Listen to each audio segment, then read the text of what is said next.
likambo réseaux sociaux botala yango parce que koloba mutu surtout comme koloba ndenga lingi likambo tata nzambe bungelaka ndenge wana tozala na maîtrise ya réseaux sociaux les appels teya on azoteya na bato nyonso bakotala vidéo oyo bakomona totala makambo tokotia na réseaux sociaux awa na poto tozali lingomba ya catholique balégaliser mariage ya mwasi na mobali na mobali tomona ba catholique baleki na réseaux sociaux te po basalela ngo émission moko quelconque mais biso bakimbangisa tokomo kwa réseaux sociaux comme kwa tribunal na biso tozofingisa lingomba tokomi kosala apologie du diable sans tout se rendre compte que notre tozofingisa face mongimo kangai tozala conscient makambo tozosala monaki pasi bapapa na likambo oyo sikoyo komi ntango na biso tobebisa mosala yango tokoyokela banani sikoyo bango te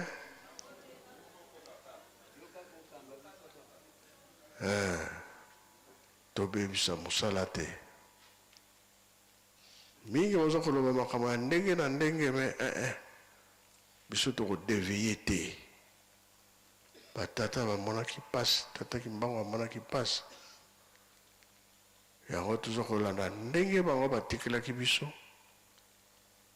eza na biso sikoyo tobanda komona olali olamuki likambo ya sika olali olamuki likambo ya sika bongo be bongo te tokosala bie tokosala te sika totelemeli nde yango wana toyokani soki tobebisi kaka mosala tata nzambe ya biso esili tokende susu wapi bato baza koloba mingi me biso toza kolanda matambi ya batata ndenge batikelaki biso tosimba mosala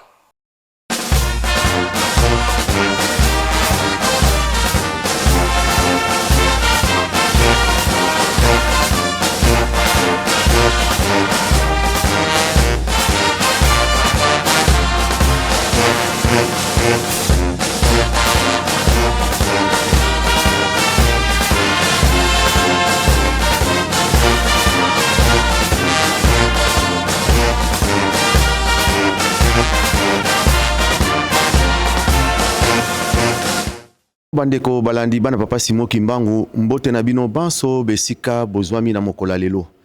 esengo kati na mitema ndenge bokolandaka biso na émission na bino oyo ebengami émission masolo lelo toye na masolo mosusu te masolo bele ya monene ya papa Simon Kimbangu na mokola lelo tokokende mwa molai vraiment te toyambi mokonzi monene oyo azali ko représenter papa Simon Kimbangu kiangani awa na mboka France na paroisse ya Paris Saint-Ouen nde ye tokosolane na masolo na biso tobongisi na mokola lelo papa révérend mbote na yo mbote papa Lambert papa révérend topesi yo merci mingi na ndengo pesi biso opportunité oyo toya koyamba yo po ete tokoka kosolola pamba te mikolo eleki ebele tokotala kaka na mosika lelo nde opesi biso chance oyo po ete tokoka kosolola na yo na mokola lelo papa révérend tosengi na yo omi bimisa po ete bandeko bazali kolanda biso bana papa Simon Kimbangu kiangani bayeba soki yo ozali nani topesi yo maloba papa révérend na kombo tata mwana pe molio mosantu kombo na ngai papa Nkitu Sweka landu dedu nazali responsable ya paroisse ya Saint-Ouen pasteur responsable ya paroisse ya Saint-Ouen. Merci bandeko bana papa Simon Kimbangu towuti kolanda ndenge nini papa révérend responsable ya paroisse ya Paris Saint-Ouen a mibimisi soki ye azali nani tokokene molai te papa révérend encore une fois merci ndenge oyambi biso awa na paroisse oyo ozali kotambusa oyo ebengami paroisse de Paris Saint-Ouen. Papa révérend depuis ozwi mosala oyo na kanisa ça fait biso toyebi soki 3 ans ou 2 ans et demi tolingi toyeba na mokola lelo bilan na yo ezali nini depuis yo ozwi mokumba ya paroisse ozali kotambusa awa na Paris Saint-Ouen. Na kumba tata mwana pe molio mosantu bilan na biso na kati ya paroisse ya Saint-Ouen tozali kotambola ndenge o mokonzi abula peselaki biso responsabilité Toujours kende 2 ans et demi, bientôt 3 ans. Ce que Tali, les lots on a parlé, il y a 100 ans, Kimia ezali. Et là, comme tout y a, papa Simo qui m'a gagné na senga qui n'angai, tant que tu as responsabilité au premier voyage, na masolo tu as qui n'ango linga qui papa pasteur na lingi Kimia écoute na parole de Saint. Les lots papa Lambert, ce que je micro, tant que on a parlé de Saint Ouen, au moment où quand même que non, bandimi bazonga ka na Kimia. Tout ça que ça là vraiment le nécessaire pour te bandimi papa Simo qui m'a autant bazongi na ndaku bazonga na Kimia. Donc bilan na biso ezali vraiment positive par rapport ya oyo mosenga ya papa Simo Kimbangu Kiangani. Ndenge yo ozwaki mosala oyo pamba tozwi yango tokoki koloba na bomutu jeune na kati bambiaka bazali na kati na paroisse. Est-ce que ebangisaki yo te po ete ondima yango ozwa mokumba oyo kotambusa 600 croyants kimbangistes eza facilité mais yo en plus jeune ce qui totali bao bazalaki liboso na yo bazalaki mikolo na yo mais yo ndimi yango pe ndengo lobi ke kimia ekoti soko moni masolo ye elingi kolobaki masolo ekendaka pa kimia ekozalaka yango tolingi toloba yo moko siko se sentaki ndenge nini po ete ozwa mokumba na kombo tata mona pe molimo santu. C'est vrai que ça a une facilité parce que tant que jeune et puis aux gens ont des préoccupations mususu. Aux gens ont des canisinayo, il y a que ça la makamna mususu, mais du coup papa Simo Kimbangu Kiangani a interpellé yo. Papa Lambert masolo zomona lelo tingai na vani na kati likambo yo. Chaîne eza vraiment moulayi. Chaîne eza moulayi ya moulayi ngai mo na yebakate kino. D'abord na kozala responsable paroisse. Et puis na yebaki te ke non mokonza bule asa zalaki ya koluka ndenge ni na kobenda nga na likambo oyo. Tant on a eu responsabilité on a zalaki vraiment hésitant par rapport ya tant ba telemisi biso mokolo liboso na yaki na paroisse Saint on a eu maloba na tali paroisse na tali bandimi na zalaki na maya misu. Vraiment na libondeli na ngai esilelaki na kolela. Nasengaki tata Simo Kimbangu Kiangani ndenga lobaki na ngai ye moko kobomba ngai abomba nga penza yango moni na kobomba wana ya papa Simo Kimbangu Kiangani yango pe kolisinga na likambo lelo. En tout cas merci papa révérend dedu ki tu souhaite kapambate lobi tozalaki na yo kobeta musique esika moko basam mais lelo tozo kopesa yo respect pamba tozali ko représenter papa Simo Kimbangu Kiangani nzambe molimo mosantu kati na paroisse ya Paris Saint-Ouen. Mais toyebi ke papa Simo Kimbangu Kiangani nzambe molimo mosantu po ete apesa yo mosala ba directive nini oyo ye apesaki yo na masolo na bino pamba te avant tout tango yo zwi bokonzi osololaki na mokonzi ya Lingomba. Ba directive nini oyo apesaki yo oyo lelo oyo tokoki kotuna ke lelo pe yo ozosalela obio bakokoso ezali obio ezali ndenge nini mekana kopesa biso ba directive oyo nzambe molimo mosantu papa Simo Kimbangu Kiangani apesaki yo. Merci papa Lambert ndenge na ote koloba tout à l'heure. Tant on a eu responsabilité on a kimaki mbangu na kamba liboso déjà zoye kosola na téléphone mais tant on a monaki komi penda réalité na kimaki mbangu na kamba pe na memaki makambo nyonso tunga na monaki ezaki na difficulté na kati surtout ya paroisse ya Saint-Ouen na kokende penza mulaite l'air biso to komi na kati ya paroisse Saint-Ouen tozaki na difficulté ya likambo etali compte. Nde na bosenga na ngai pa ya papa Simo Kimbangu Kiangani ete likambo wana ezwa nzela kobunda lokola nzambe salobaki ekosalema suka na yango papa Lambert Saint-Ouen ezwaki compte. Na bosenga na ngai pa ya papa Simo Kimbangu Kiangani na masolo kosolola tant que responsable kopalpe ba difficulté oza na paroisse ya Saint-Ouen mokonzi abula asengaki na biso alobi papa pasteur soki moyen ezali botiaka ba 10 €. En attendant côté salima papa Lambert na paroisse ya Saint-Ouen bandeki kotia ba 10 € avant tozala na compte. Lokola nzambe salobaki compte ayi kofungama après. Donc papa Lambert mission oyo papa Simo Kimbangu Kiangani na confiance na ngai naza kosala yango eloko moko na ko relever yo lelo na ko yebisa yo na kati ya paroisse ya Saint-Ouen lelo na Europe mobimba toza les seuls paroisse au bandimi ba déclarera impôt na compte ya Lingomba lelo banda yo kota ou bien banda ngai na koti na paroisse o ya Saint-Ouen bandimi première année ba déclarer impôt donc aye Lingomba salili impôt ememeli bango nini kasi parce que ndenge tolobaka il faut tosomba ndenge tokaka bani papa lobaki il faut tosomba mais pona ko somba eza na ba étape oyo batu to association to Lingomba il faut elanda première pas ezali il faut qu'on déclare ba impôt même si nous sommes une église ou une association nous avons le devoir et l'obligation par rapport à la loi française il y a qu'on déclarer ba impôt c'est quelque chose qu'il ne faisait pas sikoyo ba impôt wana tango to déclarer yango et ko pesa biso visibilité donc cela veut dire papa Lambert aza mondimi ya paroisse à Saint-Ouen mbongo atiaka na ntinisa na zo tonga nkamba mais lokola loi ya France et lobby que tout ça ba association donc ba membre baza ba adhérent il faut ba déclarer ba impôt papa Lambert GRT millionnaire ba minene ba loba donc na kutani nango mais non papa likambo yo mokonza bula yebi que non il faut to déclarer ba impôt pour même biso wapi et même biso un jour surtout soit crédit so to lobito somba ba ko senga biso impôt ba ko senga biso bilan donc leur papa Lambert a déclaré qu'il n'a pas ça qui paroisse ya Saint-Ouen 100 € automatiquement to continue affiché il y a impôt lelo ndenge to ça boye paroisse ya Saint-Ouen za affiché to za na affiché il y a impôt parce que bandimi ya paroisse ya Saint-Ouen ba déclarer impôt y compris na paroisse na kati donc cela veut dire avenir na biso administrativement est comme clair donc à peu près na golba liko na golba c'est o ya makasi o papa simba na senga na sala lelo ya ngwa oui papa révérend dans kanisa ce qui totali depuis Lingomba et bandi tozali côté patepa to uti ko kolekisa semaine moko ya pasi le 25 décembre le 25 mai o to fetaki Noël biso ba croyant kimbangiste mais to yoka ki basango salle oyo paroisse au Kipaka ezalaki na mwa kokoso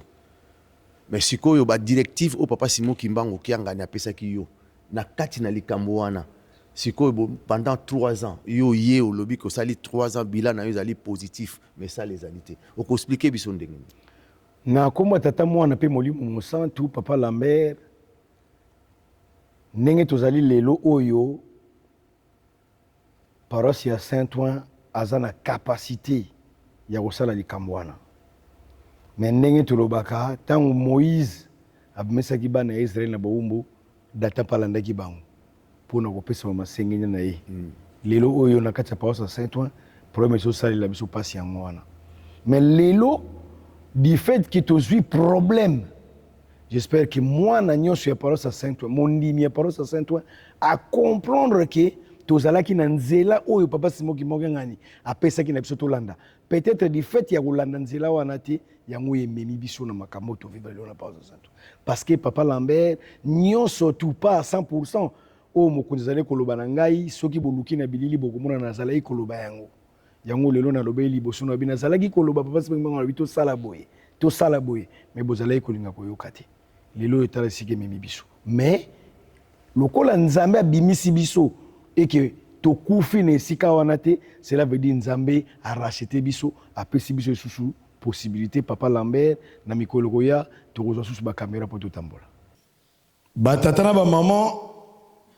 makambo ekomeli biso ete ya ngai na yo moto na moto esika azali ete ya yo ete ya pe ngai pourquoi bato oyo bazalaki na biso elongo te makambo na koloba po tokoshitene na esika wana biso tango tozwi responsabilité ya paroisse ya Saint-Ouen mingi bozalaki mingi pe peut-être bozalaki te voyage na ngai ya liboso na keyepa ya mokonza bule na lobi ona koye koloba na talisi bapasi na biso nyonso tu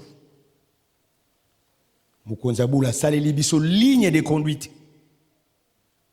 papa pasteur bofungulisa compte ba oyo bazalaki ne bandeli makambo na zo ba koyeba yango ba oyo bozalaki te boyeba yango lelo tu évoluer compte zo fungwana kaka te ngai na keli susu voyage ami bale na nyonso tu wana nazo zonga naza koloba papa lobi to sala boye nazongi pa ya mokonzi abuna bi papa toza na difficulté pamba te compte na expliquer makambo nyonso ba dégâts ezwaki na compte papa eza mobulu papa lobi papa pasteur bokoki kotiaka mbongo de côté te en attendant compte bonga makambo nazo loba bao basana bilili te bokende kotala yango na YouTube ezali nazongi na lobi bambuta tosali réunion conseil paroissial nazwi maloba liboso na lobi papa Simon Kimbangu na lobi en attendant compte bonga to bana kotia mbongo pembeni bayo boyebi tina ya 10 euros totiaka te ezalelaki na objectif wana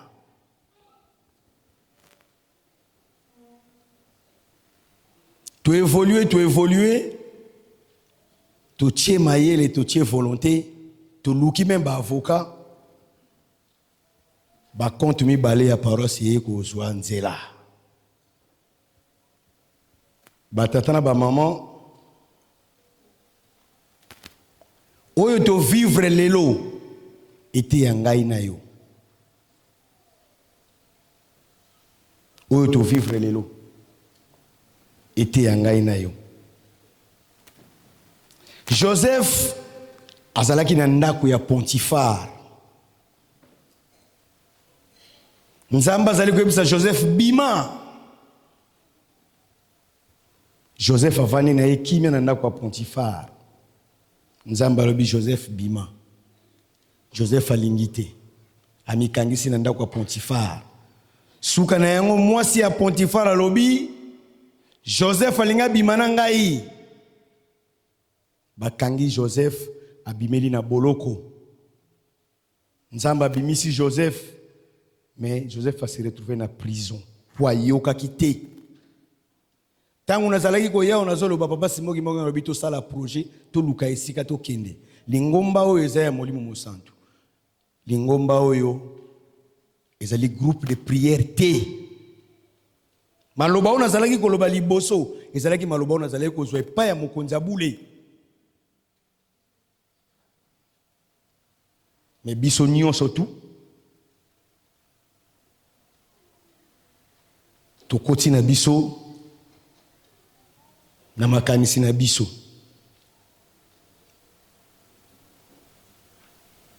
yango wana batata na bamama tokokende par 4 chemins te tokozonga na nzela oyo mokonzi abule atracelaki paroisse oyo ya Saint-Ouen. Cela veut dire à partir à lobby tokotia commission en place pour que nous lukila biso place ya kofutela te boyokanga malamu moi pour lukila Saint-Ouen esika ya kosomba parce que ezalaki maloba ya mokonzi abule bakokota en contact na ba agent immobilier biso toyebi tokopesa bango pe ba compte na biso ya crédit mutuel ba compte en contact na ba agent immobilier y compris na ba agent financier bisika nyonso tokokende kosambela ata tokosala une année mais tokoluka possibilité au Saint-Ouen ko acquérir un bien immobilier pamba te ezalaki maloba mokonzi abule ba caméra za liboso na ngai soki toyoka ki maloba oyo lelo ata tozana quelque chose ya bien yango na deko loba tango nyonso balongwe ngangu wanuka ezako tokokende mulai te lingomba oyo eza groupe de prière te eza makanisi ya papa pasteur te mais ezalaki makanisi ya papa Simon Kimbangu kiangani kozanga kotosa ezongisi biso na modèle oyo biso nyonso tu oyo toyokaki liloba wana to se reprocher na quelque chose ya motu ya nde yango wana soki tokosambela pendant une année de gauche à droite tokosambela pendant une année l'essentiel nzamba yebaki non to respecter oyo alobaki na biso yango wana ezali ya motu ya oyo etikali lingomba ezali ya molimo eza ya bonzoto te.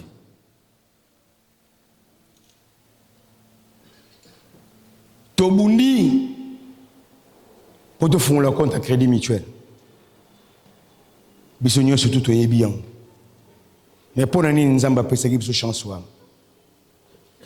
Parce qu'on avait un objectif, n'a papa Simon qui m'a aucun gagne. Peut-être je ne le disais pas comme ça. Parce que nous allons go là pour tout comme après mukonza bula loba yango. Mais ndenge to soli na ye na ko solana papa tu comprends que non, nous n'avons pas respecté la parole qu'il nous avait donnée. Peut-être yango peut même sur le bas niveau. Tozana bana ya Saint-Ouen na bandimi ya Saint-Ouen tosangani elongo yango na batata na ba mama bolimbisi ezalaki très important to lobela likambo clair, net et précis.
Merci papa révérend, merci bande bazali kolanda biso oyo boye moi mon kenasima tozali na papa révérend papa Dedou qui tu souhaita oyazali responsable la paroisse à Paris Saint-Ouen. Papa révérend ya solo ndenge tozali ko continuer na kati na émission na biso. Moi makamba mike oyo ndengo lobi kezali bilan na ezali positif tozo ka makelele te ndenge tokolobela kaka siko tokolobela pasité tokolobela sikoyo makelele ma ya mike mike ezali te mais ya mike mike ezali pamba te biso tozali bapanzi sango tokoyokaka bato mosusu bakoya pa na yo te mais bakoyaka pa na biso bacroyant papa Simon Kimbangu kiangani na kati na paroisse na yo mingi bazali kolela bazali na bapasi na bandako mais paroisse etalaka bango te baleli epai na biso ata kobenga mundimi soki aza na kati na ndako pasi ezali na ye mais bakobenga ye te bakolobela eloko moko te bakozela ti mundimi wana pasi esili akosala makasi aye nde babandi koyamba ye babandi kosenge kutu mpe liste bandi koleka boye boye papa révérend esika wana yo olobi nini nakoba tata mona mpe molio mosantu papa Lambert bandimi ya paroisse ya Saint-Ouen tosengi balo bolimbisi parce que moko to mibale bakoki koéchappe biso mais bandimi ya paroisse ya Saint-Ouen baza lokola bana ya roi donc lelo ndenge tozali boye na bolingo toza nango na kati ya paroisse vis-à-vis ya papa pasteur na paroisse ya Saint-Ouen même atteindre to délégué batu bakei donc tant que papa pasteur a comité mundimi wa somo lokola ndeti bato to bayaki wana bazali pamba difficulté na zana yango wana donc toko kosala penda équipe batu bakei bake kotala mundimi mais soki papa passer achaki makolo te mundimi azomona lokola ndeti ke bato bayaki wana bayaki pamba yango bazolela yango wana eloko wana batu mingi oyo baza koloba yango sikoyo nde batu misusu bataliselaki nga na sanso na oti koloba mpo nakola lisusu baye papa passer ezali te mpo yo ozokende otala bandimi te tu mpo tozokende te mais ezali parce que bandimi baza na posa bamonaka nde yo moko na kati ya groupe wana et j'ai fait de mon mieux malgré tout na rattraper likambo wana mpo namoni ke bandimi baza na posa ngai moko nazalaka nazosala le nécessaire ngai moko nazalaka. Merci papa révérend toza kokende sikoyo tolingi tobanda koshite na suka tokei na botongi nkamba parce que papa dialunga na kiangani otofetaki mbotama na ye le 25 mai ye alobaki ke soki totongi nkamba te pasi na biso ekosila te tolingi toyeba na paroisse ya oyo ezali kotambusa na paroisse ya Paris Saint-Ouen est-ce que liloba wana yo étant que responsable ozali ko parce que mutu ezalaka na likambo ozali ko respecter yango ozali ko lesa nkamba po ozali ko tonga nkamba ezali ndenge nini oyo musala bozali kosala mekana ni ko limbolela biso po ete bandeko pepe bandimi oyo bazali kolanda biso bakwa koyeba pamba te ekozalaka mingi tolingi toyeba tobandi komona on dirait na Europe na lobite kezali ndenge wana ke ba pasteur mingi bazali déconnecté na papa Simon Kimbangu kiangani bazali kosala makambo oyo bango moko mutema na bango elingi tandis que tozali kaka na chef moko papa Simon Kimbangu kiangani faut tolanda ba directive na ye alobito tonga nkamba mais comment ezosala mate yo na paroisse na yo ya oyo zali kotambusa paroisse de Paris Saint-Ouen botongi nkamba na yo ezali ndenge nini. Merci papa Lambert. Botongi nkamba na paroisse Saint-Ouen, il y a rien à dire. Soko zu kora lokola jeteki Saint-Ouen azotonga ndako na nkamba ndako wana soko tali yango eza na capacité oyo même paroisse biso moko mobima toko tonga ma jeteki atongaka yango soko solina bareso ba jeteki ba oyebisa oki lingomba paroisse topesaka bango maboko po basilisa ndako wana soko zu chorale de dirigeants bazotonga ndako ndako wana chorale de dirigeants ezui moi mikolo ebele mais biso lingomba totiaki lisu kuna lelo soko keyo ko tuna même papa die mutu asalaka ba travaux na ndako wana aza très content du fait que tozotala yango papa Lambert to uti ko uta fête le 6 avril to bimi deuxième na monde sima RDC cela veut dire Angola na sima na biso Brazzaville pe na sima na biso donc papa Lambert ndenge nzamba salaka makamuna ye to kotisaki ba sima na nkamba oyo kaka le 6 avril pour na botongi nkamba 5 sacs à ciment 500 sacs à ciment 500 ouais papa Lambert donc l'air to komi na nkamba to kotisi ba sac premier jour le 6 avril le commun à l'état deuxième jour ba to mimaki ba sac à ciment ba komi ko se plaindre ba kene na bango naki ko mona papa Mbenza papa Fumbanza na i papa to sana 500 sacs à ciment soki mo ezali bo pesa biso camion ya lingomba to décharger to tia na kati comme ça ba chauffeur ba bima na bango papa Fumbanza bi papa pasteur toza kutu na 5 sasa même mutuka kopesa bino ezali te nkamba ezali na donc basime ezali komonana te donc ndenge boye na 500 sacs de ciment oyo bosungi biso donc camion wana ekende nde kodécharge kaka mpona kabola yango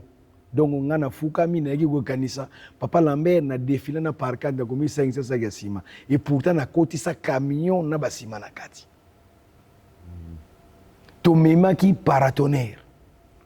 todéfila na yango te topesi kaka papa Mbenza mbala moko na kosola na papa Mbenza tokutani na bandeko na biso bautaki Équateur bayi kolona loso dans l'immédiat papa Mbenza alobi il faut bazonga faut 3500 gilets jaunes papa Lambert ba image ezali tobeta dada topesa 3500 gilets donc toujours ça le nécessaire malgré tout pour na botongi ya nkamba parce que ndenge uti koloba papa Mbenza alobaki soki totongi nkamba te passe na kosila te yango wana mwana ya paroisse Saint-Ouen biso nyonso surtout orientation na biso etalaka mpenza nkamba ya Yerusalem. Merci papa révérend motuna ya suka tozoko kende touti komona le 6 avril papa Nabiso mokonzi mboka le président de la République papa Antoine et Félix Antoine Tshisekedi Tshilombo ye alobi na maloba na ye a bakisi lisusu statut yankambe komi ville sainte yo na personne ko loba na biso nini na koma tata mona pe molio mosantu papa Lambert merci soki otali to défilaki le 25 to komaki ti na ambassade ya RDC bambuta ba papa passer ba révérend passer zaki na bango ba jeki ngana so maloba alobelaki pe ambassadeur likambo wana pona ko remercier d'abord mokonzi mboka na décision oyo azwaki nkambe comme ville sainte biso bakimbangiste ndenge nayebisaki ambassadeur monsieur l'ambassadeur biso za bapaya te po toyebaki ke nkamba ezalaka déjà ville sainte donc papa monsieur le président de la République asali kaka accomplissement ya biloko oyo papa Simon Kimbangu ayebisaka na bakoko na biso na batata na biso ke nkamba ekokoma ville sainte esika oyo mokili mobimba koya kozwaka mibeko donc papa Félix Tshisekedi Tshilombo président de la République asali nde accomplissement ya maloba ya papa Simon Kimbangu ke mokolo ezali mboka oyo ekokoma ville sainte esili pete na kati ya bilaka makambo su pe ezali topesi merci pamba te nzambe asalaka kati na bato asaleli yango na président Félix oyo etikali ye moko ayebi ndenge na kobongisela ngo liloba nini okoloba na bandimi ya Saint-Ouen na mokolo ya lelo mpona kolendisa kondima na bango na bandimi ya Saint-Ouen na mokolo ya lelo papa Lambert ezali surtout likambo ya évangélisation likambo oyo papa Lambert bino boza bajournaliste likambo moko tozovivre phénomène moko lelo papa Lambert peut-être na kosurprendre yo likambo ya lia donc lia ezali lokola intelligence artificielle soki otali badiapo mingi bafoto mingi oyo ecircule na internet eza bafoto ya lia batransforme papa Dialunga na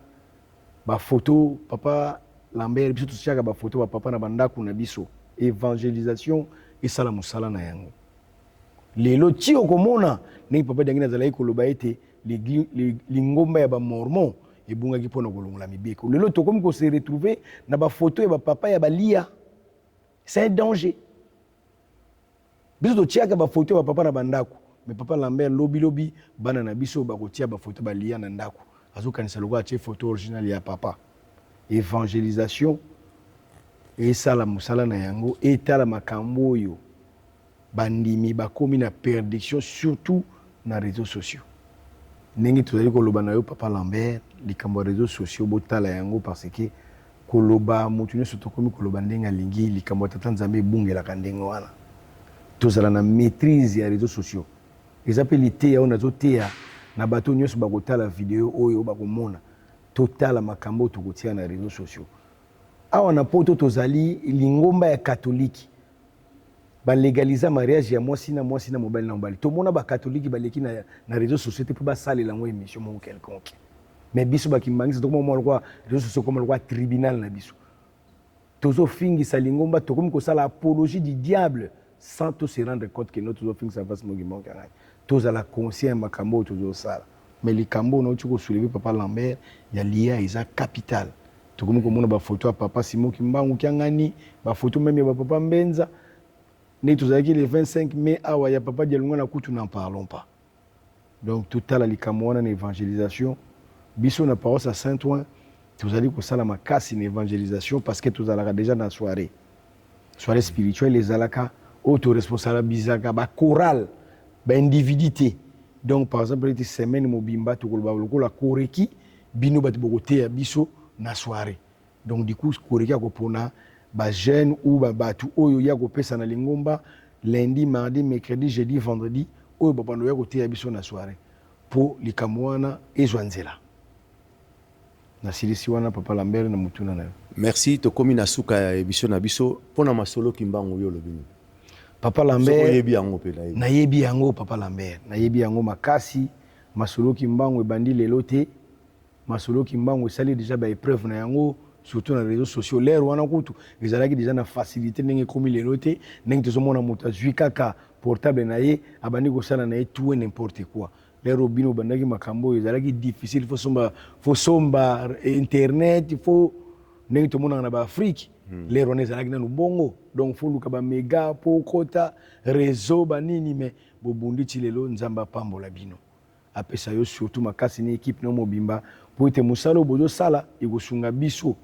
à travers bino bato bakomona biso à travers bino bato bakomona munene ya lingomba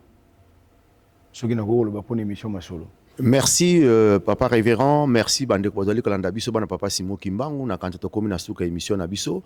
ndenge touti koloba makambo ezali koloba na mokanda nzambe papa Simon Kimbangu alobaki na bato bazalaki papa Simon ozoko kende otikeli biso nini na libila tikeli bino Bible na kati na Bible balobi ke na tangu ya fin tokomi na tangu ya suka nde makambo yo nyonso tozwa komona ndenge tozali komona makambo yo kofingana makambo ebele elingi koloba ke mutu na mutu azala na mayele na ye tokomi na tangu ya suka pona wana bandeko balandi papa Simon Kimbangu tokomi na suka émission na biso papa révérend merci papa na ndengo pesi biso occasion oyo tokwa kozo papa te bozana ba temps eza vraiment temps ezate mais opesi biso yango topesi yo merci mingi et puis topesi bandimi nyonso akati na mokili mobimba et surtout bandimi à paroisse à Paris Saint-Ouen topesi bino mbote pe merci tosalaka mosala papa Simon Kimbangu na kimia po teso papa Simon Kimbangu asepeli biso tozwi mapamboli ezalaki ya bino ndeko papa Lambert makwemimo na elobeli et puis na sima toyebi ndenge équipe mobimba équipe technique mobimba ezalaki na biso tomoni mama Fifi Ndongala azana biso elongo merci papa Chris pe papa Alfonso pona wana tosukisi wana nde tokomi na mbala sima merci botika la malamu.